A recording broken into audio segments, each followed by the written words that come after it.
चलो भाई थोड़ा ना नोड.जेएस का रन टाइम के ऊपर देख लेते हैं एक्चुअल में नोड.जेएस इंटरनली वर्क कैसे करती है। एक बेसिक ओवरव्यू है नोड.जेएस के रन टाइम का। पहले आपका जो जेएस कोड है वो हुआ, वो कंपाइल होके वी8 इंजन के पास गया, वी8 इंजन ने उसको मशीन कोड में करा। अब देखो वी8 इंजन तो आइसोलेटेड है, तो फिर वो ऑपरेटिंग सिस्टम से कैसे कम्युनिकेट करेगा। अब जैसे आपको कोई फाइल रीड करनी है, ये फाइल है मान लो ऑपरेटिंग सिस्टम है, इसको रीड कैसे करोगे। तो यहाँ पे लिब्यूवी आता है। यहाँ पे ये जो नोड.जेएस की बाइंडिंग्स है ना, ये सी प्लस प्लस में रिटर्न है, ये एक्ट एज अ ब्रिज, और फिर ये वाली कॉल लिब्यूवी के पास गई। अब जैसे आपका ये सीपीयू इंटेंसिव टास्क हो गया, फाइल रीडिंग, ये सब थ्रेड पूल के पास जाता है। और जो आपका नॉर्मल टास्क है कौन सी वाली चीज का रन करेगी, set time out, set interval, ये आपका इवेंट लूप डिसाइड करती है। अब पूरा आपका ये रिजल्ट कंपाइल होके वापस जेएस के पास चला जाता है। ये एक बेसिक ओवरव्यू है कि नोड.जेएस का रन टाइम एक्चुअल में होता क्या है। ठीक है, चलो अब लिब्यूवी को थोड़ा डिटेल में देखते हैं, या लिब्यूवी को छोड़ो, पूरा नोड.जेएस कैसे एक्चुअल में इम्प्लीमेंट कैसे करते हैं, कोड को रन कैसे करते हैं। जैसे आपके जेएस का कोड है, आप रन करते हो node index dot JS, run करा, जावास्क्रिप्ट सिंगल थ्रेडेड होती है ना, तो ये आपका ये मेन थ्रेड है। मेन थ्रेड के अंदर आपका इनिशियलाइज प्रोजेक्ट रन हुआ। इनिशियलाइज प्रोजेक्ट के बाद आपका टॉप लेवल कोड हुआ। उसके अंदर कॉल स्टैक आपकी ऐसी बनी, कॉल स्टैक चली है, ये पहला गया, पहला ऐसे कॉल स्टैक पूरी खाली हो गई आपकी। कॉल स्टैक खाली हो गई। अब आपने जैसे अभी ऊपर हम बात कर रहे थे ना, कोई हैवी टास्क आया, तो फिर वो ऑफलोड कर दिया हैवी टास्क थ्रेड पूल को। बाय डिफॉल्ट 4 थ्रेड होते हैं। इंटरेस्टिंग बात यह है, हम इन थ्रेड्स को बढ़ा भी सकते हैं, कि जैसे मान लो आपका सीपीयू के कोर, आपके जो कंप्यूटर के कोर है वो 8 है, तो फिर आप इसको नंबर ऑफ थ्रेड्स को 8 भी कर सकते हो, 2 भी कर सकते हो, मैक्सिमम आपके कोर जितने होंगे। या फिर आपने कोई सर्वर पे डिप्लॉय करा, तो फिर तब आपके सर्वर के आपने कितनी कॉस्ट दी उसके ऊपर होता है। सीपीयू इंटेंसिव टास्क के अंदर दो दो तीन एग्जांपल ले लेते हैं, जैसे फाइल रीडिंग हो गई, या फिर क्रिप्टोग्राफी। क्रिप्टोग्राफी क्या होती है, पासवर्ड को हैश करना। बेसिकली वो सिक्योरिटी रीजंस के लिए हैश करते हैं हम उसको। फिर उसके बाद ये प्रोसेस डॉट नेक्स्ट एक और माइक्रो टास्क की प्रोमिसेस आ जाते हैं। ये घर के छोटे बेटे की तरह होते हैं, कुछ हो ना हो सबसे पहले इनका काम होता है। फिर उसके बाद आपका एक्चुअल में इवेंट लूप स्टार्ट होती है, और इसके अंदर भी ना प्रोसेस डॉट नेक्स्ट एक और माइक्रो टास्क क्यू या प्रोमिसेस के अंदर प्रायोरिटी हमेशा प्रोसेस डॉट नेक्स्ट एक की होती है। ठीक है, अब इवेंट लूप का एक बेसिक ओवरव्यू ले लेते हैं। 4 फेज में, प्राइमरली 4 फेज होते हैं इवेंट लूप के। एक एक्सपायर्ड कॉल बैक का फेज, एक आपका पोलिंग का फेज, तीसरा आपका चेक का फेज, चौथा आपका जो भी क्लोजिंग कॉल बैक्स होते हैं। पहला जो आपका मेन फेज होता है ना, आपका टाइमर एक्सपायर्ड कॉल बैक का फेज, उसके अंदर set time out, set immediate वगैरह होते हैं। पोलिंग फेज के अंदर इनपुट आउटपुट या कोई भी फाइल रीडिंग वगैरह। थर्ड फेज चेक, चेक का फेज के अंदर सेट इमीडिएट का कॉल बैक्स रन होते हैं। और लास्ट फेज के अंदर आपका जो भी क्लोजिंग होते हैं, जो भी इवेंट्स को क्लोज करने हैं, कुछ करने हैं। तो चलो इसको थोड़ा डेप्थ में देखते हैं। जैसे आपका ये इवेंट लूप है, ठीक है, पहले आपकी ये इवेंट लूप आ गई। यहाँ पे आपका टाइमर फेज, जितने भी कॉल बैक है, यहाँ पे set time out, set interval, ये पेंडिंग कॉल बैक रन हुए। इसको इनपुट आउटपुट फेज को भी साइड रख दिया है फिर सिस्टम एरर वगैरह के लिए। फिर यहाँ पे माइक्रो टास्क चेक पॉइंट आ गया, कि भाई कोई भी नेक्स्ट है क्या, प्रॉमिस क्यू के अंदर कुछ है तो नहीं। अगर है तो फिर वो कोड को ये प्रायोरिटी क्यू से भेजो, यहाँ से जाके यहाँ पे इसको सबसे पहले रन करो। ये इन बिटवीन फेज भी होता है, इवेंट लूप से पहले भी रन होते हैं। तभी तो बोला ये घर के छोटे बेटे हैं। उसके बाद आपका पोल फेज आता है। यहाँ पे आपका कोई फाइल रीड आपको करनी है। अब देखो यार, ये ना बहुत अनप्रेडिक्टेबल होता है, कि भाई अगर आपका सीपीयू थोड़ा बिजी है, जैसे मैं अभी वीडियो रिकॉर्ड कर रहा हूँ, मेरा सीपीयू बिजी है, मे भी मेरा कोड ये बाद में रन करे, टाइम लग जाए सीपीयू को कोई फाइल रीड करने में, तो ब्लॉकिंग भी हो सकता है, वेट भी हो सकता है। ठीक है, अब इसके बाद आपका वापस माइक्रो टास्क का चेक पॉइंट आया। उसके बाद आपका चेक फेज आया, इसके अंदर सेट इमीडिएट का कॉल बैक आ गए। इसके अंदर आपका जो भी सेट इमीडिएट के कॉल बैक रन हो गए, फिर वापस माइक्रो टास्क का चेक पॉइंट आया। उसके बाद आपका क्लोज कॉल बैक का फेज आया। उसके बाद वापस आपका टाइमर फेज आ गया। अब यार ये तो इनफाइनाइट लूप हो गई। अब ये बंद कब होती है इवेंट लूप, कभी तो बंद होगी ना यार। तो उसकी भी कंडीशन देख लेते हैं। यहाँ पे जैसे आपका ये इवेंट लूप का कंटिन्यूएशन है, यहाँ पे आपका इवेंट लूप के लिए दो कंडीशन है। ये एक्टिव, ये बेसिकली रेफरेंस काउंट रखते हैं। जैसे आपका एक्टिव हैंडल्स एंड रिक्वेस्ट अगर ग्रेटर देन 0 है, तो वो कुछ भी पेंडिंग है रिक्वेस्ट, तो वापस इवेंट लूप चल जाएगी। अगर कुछ भी पेंडिंग नहीं है, तो प्रोसेस डॉट एग्जिट रन होके अपना कोड बंद हो जाएगा इवेंट लूप। तो बेसिक ये ओवरव्यू है नोड जेएस का इंटरनल्स का। अब यार थ्योरी तो बहुत पढ़ ली, अब थोड़ा वीएस कोड के अंदर कोड एग्जीक्यूट करके देख लेते हैं। मैंने 4-5 कोड स्निपेट ऑलरेडी रेडी रखे हुए हैं, तो चलो उसको देख लेते हैं एक बार। चलो भाई ठीक है, वीएस कोड खोल लिया, वापस से ओबीएस सेटअप कर लिया। अब देखते हैं, यहाँ पे मैंने 6 कोड स्निपेट्स रेडी रखे हुए हैं, इसको समझने की ट्राई करते हैं। देखो पहले ये वाला कोड है, गेस करके बताओ क्या आउटपुट आ सकता है इसका। चलो रन करके देखते हैं। नोड वन डॉट जेएस, याद है ना मैंने बताया था इवेंट लूप 4 फेज के अंदर होती है। उस इवेंट लूप से भी पहले आपका सिंक्रोनस कोड रन होता है। तो एंटर करा, ये क्या हुआ, टॉप लेवल कोड पहले रन हुआ, फिर उसके बाद आपका टाइमर वाला रन हुआ। ऐसा क्यों हुआ, पहले आपका टॉप लेवल कोड एग्जीक्यूट हुआ, यहाँ पे कंसोल डॉट लॉग एग्जीक्यूट हुआ आपका, फिर उसके बाद आपका सेट टाइम आउट एग्जीक्यूट हुआ एक्सपायर्ड कॉल बैक के अंदर। ठीक है, अब नेक्स्ट वाला कोड स्निपेट देखते हैं। यहाँ पे अब जैसे ये है सेट टाइम आउट, यहाँ पे console dot log timer expired first, set immediate, और console dot log top level finished. अब इसके अंदर वापस रन करके देखते हैं क्या होता है। नोड टू डॉट जेएस, देखो टॉप लेवल फिनिश्ड, फिर टाइमर एक्सपायर्ड फर्स्ट। वही इवेंट लूप 4 फेजेस के अंदर होती है, पहले एक्सपायर्ड कॉल बैक वाला आता है, फिर पोलिंग वाला आता है, फिर आपका चेक वाला आता है ना, सेट इमीडिएट। इसलिए यहाँ पे ये वाला रन हुआ। चलो भाई, अब 3.js खोल लेते हैं। अब इसमें मजा आएगा, ये 3.js वाली फाइल के अंदर। देखो पहले पढ़ो, सेट टाइम आउट है कि भाई time out event loop phase one, set immediate, process dot next एक, याद है ना घर का छोटा बेटा। फिर उसके बाद ये देखो जिद्दी बेटा। ठीक है, चलो इसको रन करके देखते हैं क्या है। प्रॉमिस डॉट रिजॉल्व, एक तरीके से बड़ा बेटा ले लो, उसकी प्रायोरिटी कम हो गई ना प्रोसेस डॉट नेक्स्ट एक से। तो चलो उसको रन करके देखते हैं क्या आएगा। Node 3.js। ठीक है, अब जब इसको रन करा तो देखो टॉप लेवल कोड आया पहले आपका, फिर प्रोसेस डॉट नेक्स्ट टिक आया छोटा बेटा वीआईपी, फिर आपका नेस्टेड नेक्स्ट टिक आया प्रॉमिस डॉट देन। यहाँ पे ये बेसिकली ये कोड आया। अब इसको ना थोड़ा इरेजर में लेके समझते हैं, इसको इरेजर में लेके हम इसको कोड को we would try to understand actual में क्या हो रहा है। चलो भाई देखो 3.js को पेस्ट कर दिया। पहले आपका सिंक्रोनस वाला कोड रन होगा, उसके बाद आपका आगे वाले कोड्स रन होते हैं, राइट। तो यहाँ पे जब हम इसको करते हैं, एक मिनट इसको ना थोड़ा इस साइड शिफ्ट कर देते हैं। हाँ, तो जब हम इसको देखते हैं ना, तो सबसे पहले देखो console dot log top level code, ये यहाँ पे ये वाला हुआ, ये वाला रन हो गया बेसिकली, सिंक्रोनस कोड को स्कैन कर रहा है। ठीक है, अब उसके बाद जब ये वाला रन हो गया कि जीरो टॉप लेवल कोड यही वाला आया था हमारा उस टाइम पे। ठीक है, अब उसके बाद प्रोसेस डॉट नेक्स्ट टिक वाला रन होगा, इसने भाई घर का छोटा बेटा वाला रन हुआ। फिर उसके बाद नेस्टेड हाई, ये नेस्टेड नेक्स्ट टिक हुआ, जिद्दी बेटा वाला रन हुआ। देखो नेक्स्ट टिक अब हो गया, हमने क्या डिस्कस करा था, नेक्स्ट टिक की प्रायोरिटी होती है और फिर प्रॉमिस की प्रायोरिटी होती है। तो फिर यहाँ पे बड़ा बेटा वाला रन हो गया कि भाई बड़ा बेटा की प्रायोरिटी ये वाला रन हो गया फाइनली। ठीक है, अब बेसिकली ये वाला आपका जितने भी प्रायोरिटी क्यू थी ये गई। अब फाइनली आपका इवेंट लूप शुरू होगा। अब देखो इवेंट लूप के अंदर पहले आपका सेट टाइम आउट वाला आया, उसके बाद आपका ये इमीडिएट वाला आया, सेट टाइम आउट वाला है तो 3 set timer, set time out event loop phase one, polling खाली है, तो फिर उसके बाद आपका सेट इमीडिएट रन हुआ। तो बेसिक फ्लो क्या हो गया, अपना जो कोड हमने देखा था वही आया बेसिकली, जो हमने डिस्कस करा था कि पहले आपका जीरो प्रिंट हुआ, देन आपका वन हुआ, then 1.1, then two, then three, then four. तो ये बेसिक फ्लो था 3.js का।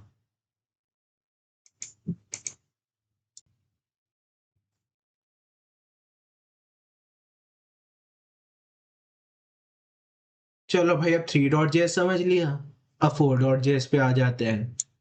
ठीक है, अब जैसे 4.js के अंदर आए, यहाँ पे fs dot read file, inside poll phase, set time out, set immediate. अब यार ये तो बहुत इजी है, ये तो तुम गेस ही कर लोगे इसका क्या आंसर आ रहा है। चलो रन करके देख लेते हैं एक बार। नोड 4.js,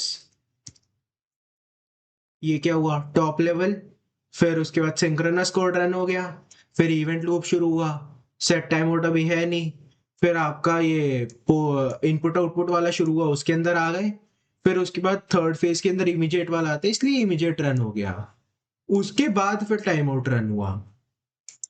चलो ये तो क्लियर हो गया होगा। अब 5.js देख लेते हैं। अब देखो, मैंने बताया था ना थ्रेड पूल का डिफॉल्ट साइज 4 होता है। अब इसको let's try to run this node 5.js, run करा, देखो क्या आया, 607 मिलीसेकंड, ये 630 मिलीसेकंड, 656, 8, ये मे भी थोड़ा रिकॉर्डिंग कर रहा हूँ इसलिए थोड़ा टाइम ज्यादा लग गया। अब देखो यहाँ पे 4 कर दिया थ्रेड पूल, ये मैंने डेट डॉट नाउ से अभी का टाइम स्टैम्प कर लिया, फिर एक फॉर लूप चला रखी है उसके अंदर ये क्रिप्टो डॉट पीडीएफ के, अभी मैंने बताया था ना थोड़ी देर पहले की हैशिंग हो रही है उसके अंदर, सीपीयू इंटेंसिव टास्क है। तो बेसिकली उसके अंदर ये वाला हुआ कि password I has been hash, मतलब कौन सा पासवर्ड हैश हुआ है कि नहीं, क्या हुआ है।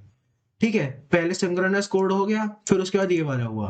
अब एक इंटरेस्टिंग चीज करते हैं, मैंने बताया था ना थ्रेड पूल को आप छेड़ भी सकते हो उसके साथ, तो चलो हम इसको ना 2 कर लेते हैं। अब थ्रेड पूल को 2 करा, अब क्या होना चाहिए, चलो देख लेते हैं एक बार इसको भी। नोड 5.js, अरे ये क्या हुआ, देख रहे हो टाइम नोटिस कर रहे हो, 645 मिली सेकेंड, पासवर्ड 3 और 2 ऑलमोस्ट सिमिलर टाइम में हैश हुए, फिर उसके बाद पासवर्ड 1 और 4 ऑलमोस्ट सिमिलर से टाइम में हैश हुए। ये 4 वाला थोड़ा ज्यादा टाइम इसलिए ले रहा है क्योंकि मे बी मैं रिकॉर्डिंग कर रहा हूँ, मैंने अभी थोड़ी देर पहले बोला था कि सीपीयू के ऊपर डिपेंड करता है टोटली। ठीक है, तो यहाँ पे बेसिकली इतना इतना टाइम लगा, जैसे ये 2 फेजेज में हुआ, जब पहले पासवर्ड 3 हैश हुआ वो खाली हुआ, 2 थ्रेड्स थे ना, पहले थ्रेड में पासवर्ड 3 टू गया, 3 हैश हो गया, फिर उसके बाद आपका 1 लाइन में लग गया, फिर उसके बाद आपका 2 हो गया, तो फिर आपका 4 लाइन में लग गया, इसलिए ऐसे ये वाला एग्जीक्यूट हुआ। अब चलो एक बार 1 भी करके देख लेते हैं, क्या ही जा रहा है, थोड़ी और बेटर अंडरस्टैंडिंग मिल जाएगी। नोड 5.js, देखो भाई रन करा, अब देख रहे हो टाइम ऑलमोस्ट, अब में थोड़ा थोड़ा ज्यादा ज्यादा टाइम लग रहा है, 573, 621, 743। Hope this got clear. अब चलो भाई फाइनली हम देखते हैं ये वाला। अब भाई अब इसमें मजा आएगा, ये वाला बताओ क्या आएगा इसका आंसर। पहले एक बार ढंग से देख लो, ये कोड है कि एफएस से एफएस इंपोर्ट करा, क्रिप्टो से क्रिप्टो इंपोर्ट कर लिया, टाइम स्टैम्प कर लिया, स्क्रिप्ट स्टार्ट हो गई। ठीक है, फिर सेट टाइम आउट लगा लिया, फिर F S dot read sample कर लिया, सेट इमिजिएट कर लिया, क्रिप्टो भी कर लिया, नेक्स्ट टिक भी आ गया, ऑलमोस्ट सारे कंसेप्ट का रिवीजन हो जाएगा इससे। साथ में देखिए एक बार क्या होगा इसके अंदर। ठीक है, चलो पहले इसको इरेजर में देखते हैं, फिर उसके बाद देखते हैं आंसर क्या आएगा। चलो भाई देखो 6.js को पेस्ट कर दिया, अब इसको समझने की ट्राई करते हैं एक्चुअल में क्या होगा। पहले फेज के अंदर कॉल स्टैक वाला है, सिंक्रोनस कोड रन होगा, तो यहाँ पे सिंक्रोनस कोड को फटाफट देखते रहते हैं। जैसे पहले कंसोल डॉट लॉग ये वाला आया कि स्क्रिप्ट स्टार्ट, फिर स्क्रिप्ट एंड। ठीक है, अब उसके बाद ये दोनों रन हुए, पहले आपका स्क्रिप्ट एंड आ गया, स्क्रिप्ट स्टार्ट आ गया, फिर उसके बाद आपका स्क्रिप्ट एंड आ गया, तो ये अपना यहाँ पे ये खत्म। अब मैंने बताया था कि भाई ये टिक ये सब बहुत जिद्दी है, ये बोलेगा कि मैं पहले रन होऊंगा इवेंट लूप से पहले, तो ये जो प्रोसेस डॉट नेक्स्ट टिक ये वाला देख रहे हो ना, ये क्यू के अंदर चला गया, फिर ये रन हुआ कि 8 नंबर का आया, global next tick starts first after sync. ठीक है, सिंक्रोनस कोड रन हो गया, उसके बाद ये स्टार्ट हुआ, तो भाई अब ये तो हट जाएगा। अब नेक्स्ट अपन देखेंगे सेट टाइम आउट के अंदर कौन से एक्सपायर्ड कॉल बैक्स है। जैसे आप देखो ये 0 सेकंड के अंदर है, तो फिर ये हुआ, तो सबसे पहले जी आपका ये वाला आ गया कि भाई ये वाला रन हुआ, उसके बाद आपका नेक्स्ट टिक वाला रन हो गया क्योंकि ये प्रायोरिटी के अंदर है। तो पहले आपका फिर 2 टाइमर 1 फेज 1 आ गया, फिर उसके बाद आपका नेक्स्ट एक टाइमर वीआईपी हाईजैक, इसने हाईजैक कर लिया अपनी क्यू को ना बेसिकली। नहीं तो कायदे से तो अपना पोलिंग होना चाहिए था, फिर चेकिंग, फिर आपका इवेंट क्लोजिंग, ये सब होना चाहिए था, लेकिन उसने हाईजैक कर लिया, तो फिर यहाँ पे ये वाला रन हो गया।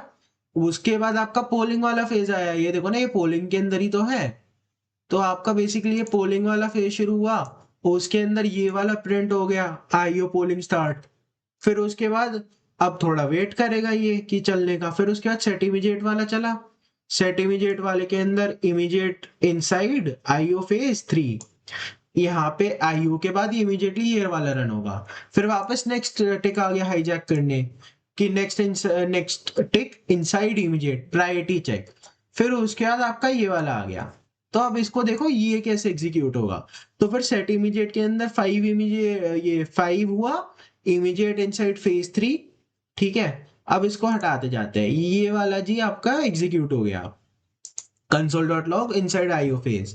फिर उसके बाद आपका फेज 3 वाला हो गया जो कंसोल डॉट लॉग है सेट इमीडिएट वाला। उसके बाद जी ये तो प्रायोरिटी वाला है, इसने हाईजैक कर लिया। हमने डायग्राम में बनाया था ना कि इसका डिफरेंट ही पाथ हो जाता है, तो फिर जी ये हाईजैक कर लिया इसने। तो फिर ये वाला हो गया कि भाई नेक्स्ट टिक वाला आ गया। फिर फाइनली आपका हैश्ड वाला आया। तो यही एक पूरा फ्लो है कोड का कि पहले आपका स्क्रिप्ट स्टार्ट रन हुआ, फिर स्क्रिप्ट एंड रन हुआ, फिर आपका ग्लोबल नेक्स्ट रन हुआ, फिर उसके बाद आपका टाइमर ये वाला two timer one phase one run हुआ, देन आपका नेक्स्ट रन हुआ, देन उसके बाद आपका आईओ फेज वाला रन हुआ, उसके बाद आपका ये फिफ्थ वाला हुआ, देन सिक्स्थ वाला हुआ, देन फाइनली सेवेंथ वाला हुआ। तो चलो भाई अब इसको वीएस कोड के अंदर एक बार देख लेते हैं रन करके। चलो भाई देखो, हमने इरेजर पे 6.js को तो समझ लिया, अब एक बार इसको रन करके देख लेते हैं। नोड 6.js इसको रन करा तो देखो भाई स्क्रिप्ट स्टार्ट आया, फिर स्क्रिप्ट एंड आया, फिर ग्लोबल नेक्स्ट आया। एक बार वापस से गो थ्रू कर लेते हैं इसको। जैसे पहले सिंक्रोनस वाला कोड हुआ, ये वाला रन हुआ, देन ये वाला रन हुआ, देन आपका नेक्स्ट टिक वाला रन हुआ क्योंकि ये प्रायोरिटी के अंदर है। फिर सेट टाइम आउट का ये एक्सपायर्ड कॉल बैक है, इसके अंदर फिर timer one phase one run हुआ। देन आपका नेक्स्ट टिक है, इसकी प्रायोरिटी है तो फिर ये रन हुआ। फिर उसके बाद आपका पोलिंग वाला फेज शुरू हुआ, इसलिए आपका आईओ पोल आया। आईओ पोल के अंदर इमीडिएटली उसके बाद ये सेट इमीडिएट रन हुआ। सेट इमीडिएट के अंदर ये था तो ये रन हुआ। नेक्स्ट टिक प्रायोरिटी के अंदर आएगा क्योंकि हमने डिस्कस करा था ना माइक्रो टास्क क्यू की प्रायोरिटी वापस हर बार हर फेज के बाद चेक होती है। तो फिर वहां पे नेक्स्ट एक रन हुआ, फिर उसके बाद क्रिप्टो हैश्ड ये वाला फाइनली रन हुआ। चलो भाई एक और मजेदार चीज दिखाता हूँ आपको। एक और फाइल बनाते हैं 7.js। ठीक है, अब let's try to do this console dot log log. ठीक है, अब हमने इसके अंदर सेट टाइम आउट करा। सेट टाइम आउट के अंदर we did console dot log time out. ठीक है, then we gave 0 millisecond के बाद इमीडिएटली इन्वोक हो जाए। फिर सेट इमीडिएट के अंदर एक और कॉल बैक डाला। ठीक है, console sorry for the typo, console dot log इसके अंदर भी रैन इमीडिएट। अब अभी तक हमने जो पढ़ा उसके अकॉर्डिंग क्या आना चाहिए कि पहले लॉग आया, फिर टाइम आउट आया, फिर इमीडिएट आया। क्योंकि इवेंट लूप के अंदर तो इसका वो होता है ना, पहले ये वाला आता है टाइम आउट, पहले आपका एक्सपायर्ड फंक्शन, फिर आपका पोलिंग, फिर आपका चेक वाला फेज। बट नहीं, देखो इसको रन करके देखते हैं। देखो क्या हुआ, लॉग इमीडिएट टाइम आउट। ये क्यों हुआ? एक्चुअल में ना इसका क्या रीजन होता है, टाइम आउट बना ही इसलिए कि वो थोड़े टाइम के बाद हो एग्जीक्यूट, इमीडिएटली एग्जीक्यूट हो जाता है। अब चलो एक और मजेदार चीज दिखाते हैं। इसको कट करा, इसको यहाँ पे पेस्ट करा। ठीक है, अब इसको रन करा। अब ये क्या हुआ, लॉग आ गया, फिर टाइम आउट आ गया, फिर इमीडिएट आ गया। एक्चुअल में ना जब set time out versus set immediate वाला देखते हैं ना, ये हम डिटरमाइन ही नहीं कर सकते। ये थोड़ा अनप्रिडिक्टेबल बिहेवियर हो जाता है। अब ना इसको लेके थोड़ा सा मैं डॉक्स पढ़ाना चाहूंगा इवेंट लूप के ऑफिशियल वाले। तो चलो भैया वो डॉक्स ओपन करते हैं। एक बार मैं वापस अपना वेबकैम स्विच कर लूँ स्क्रीन उसके ऊपर, तो वापस वो डॉक्स पढ़ते हैं। चलो भाई ये रही इवेंट लूप की ऑफिशियल साइट। एक बार मैं रिकमेंड करूंगा इसको पढ़ लेना, मैंने इसको काफी डिटेल में बहुत बार पढ़ा है। तो अभी जो हम बात कर रहे थे ना सेट टाइम आउट से सेट इमीडिएट की, वो ये रहा। बेसिकली जो हम डिस्कस कर रहे थे set time out versus set immediate, कि ये set time out and set immediate are similar but behave in different ways depending on where they are called. Set immediate immediately execute हो जाता है once the current poll phase complete. ये run after a minimum threshold. Usually क्या रहता है Node.js के अंदर, I think internally 1 millisecond का डिले रहता है इसके अंदर, इसलिए वो सेट टाइम आउट और सेट इमीडिएट का नॉट श्योर कि कौन सा वाला पहले कब आता है। तो यहाँ पे भी यही लिखा हुआ है ना, the order in which the timers are executed will vary on depending on which context they are called in. If both called in from within the main module, then timing will be bound by the performance of the process. अगर ये देखो यहाँ पे यही वाला हमने example थोड़ा सा डिफरेंट लिया था, बट अगर इनपुट आउटपुट साइकिल की बात करा, वो तो ऑब्वियस बात है कि इमीडिएट ही आएगा, फिर तो इवेंट लूप के अंदर कोई दिक्कत नहीं होगी। तो भाई ये बेसिक सी चीज है, आई वुड रिकमेंड एक बार इसको ढंग से डॉक्स को पढ़ लेना, मैं ये डॉक्स का लिंक दे दूंगा। बाकी यहाँ पे देख लो, आप node JS event loop search करोगे, सबसे पहला सर्च यही आएगा। आई वुड हाईली रिकमेंड आप ये डॉक्स पढ़ो। चलो भाई, अब इरेजर पे जाते हैं, वहां पे क्विक ओवरव्यू ले लेते हैं हमने क्या क्या पढ़ा, और इसको समराइज करते हैं। तो भाई चलो इसको फाइनली समराइज करते हैं कि भाई हमने एक्चुअल में क्या पढ़ा। पहले हमने नोड जेएस का रन टाइम पढ़ा था कि पहले जेएस का कोड है वो V8 इंजन से मशीन कोड में होगा, फिर नोड जेएस की बाइंडिंग्स उसको एक्ट एज अ ब्रिज करेंगी, वो libUV के पास जाएगा, libUV उसको प्रोसेस करके जेएस ऐप को देगा। libUV दो पार्ट में था, इवेंट लूप, थ्रेड पूल। उसके बाद बेसिकली फिर अपना जेएस का कोड आया।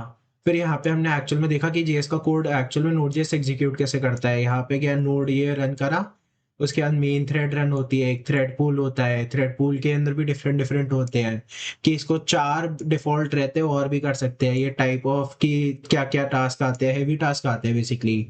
फिर उसके बाद आपके कॉल स्टैक खाली होती है, फिर आपका ये प्रोसेस डॉट नेक्स्ट टिक और माइक्रो टास्क की वो आती है, ये प्रायोरिटी के अंदर होता है। फिर आपका इवेंट लूप एक्चुअल में स्टार्ट होती है। ये ओवरव्यू था अपना इवेंट लूप का कि यहाँ पे पहले टाइमर फेज रन होगा, फिर pending callback phase, pending callbacks run होंगे, फिर उसके बाद माइक्रो टास्क का चेक होगा, अगर कोई माइक्रो टास्क के अंदर है तो फिर वापस ये जाएंगे क्योंकि घर के छोटे बेटे हैं, वीआईपी है। फिर पोल फेज रन होगा, फिर माइक्रो टास्क का चेक पॉइंट आएगा, फिर चेक फेज आएगा जिसके अंदर सेट इमीडिएट वगैरह, फिर से वापस माइक्रो टास्क का चेक पॉइंट आएगा, फिर क्लोज कॉल बैक फेज आएगा, फिर माइक्रो टास्क चेक पॉइंट आएगा। ये लूप चलती रही। अब ये टर्मिनेट कब होगी? ये इवेंट लूप की कंटिन्यूएशन की कंडीशन है। अगर कोई भी रेफरेंस काउंट पेंडिंग है कि कोई भी रिक्वेस्ट पेंडिंग पड़ी है अभी, तो भाई हाँ भाई चला दो वापस लूप, अगर नहीं है तो फिर प्रोसेस डॉट एग्जिट से एग्जिट करके खत्म करो। दैट्स इट गाइस, यही था नोड.js का internal architecture. Hope the topic got clear.